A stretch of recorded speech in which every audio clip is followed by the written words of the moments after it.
ગુજરાતના સુરત શહેરે વિશ્વભરમાં diamond city અને ટેક્સટાઇલ સિટી તરીકે નામના મેળવી છે, પરંતુ ઉદ્યોગોના વિકાસની સાથે સાથે જ શહેરમાં ગુનાખોરીનું પ્રમાણ પણ વધ્યું છે. આ સાથે જ સુરતના અનેક કારખાનાઓમાં બાળકો પાસે મજૂરી કરાવવામાં આવી રહી છે. તે પણ એક કડવી વાસ્તવિકતા છે. એવામાં પૂણા પોલીસે સાડીના કારખાનામાં 17 કલાક સુધી કાળી મજૂરી કરતા 6 જેટલા બાળ મજૂરોને મુક્ત કરાવ્યા છે. પોલીસ પાસેથી મળતી માહિતી મુજબ પૂણા વિસ્તારમાં સાડીના કારખાનામાં રાજસ્થાનથી લાવી 10 થી 12 સુધીના બાળકો પાસે કાળી મજૂરી કરાવતા હોવાની માહિતી મળી હતી. જે અનુસંધાને પોલીસે તપાસ કરતા 6 જેટલા બાળકિશોર મજૂરી કરતા મળી આવ્યા હતા.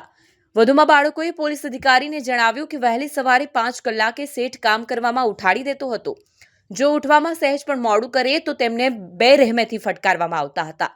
સવારે 5 થી રાત્રે 10 વાગ્યા સુધી એમ 17 કલાક સુધી તેઓ સાડીઓને ગળી વાળવાનું કામ કરતા હતા, જ્યારે તેના પેટે તેમને માત્ર 200 રૂપિયા જ આપવામાં આવતા.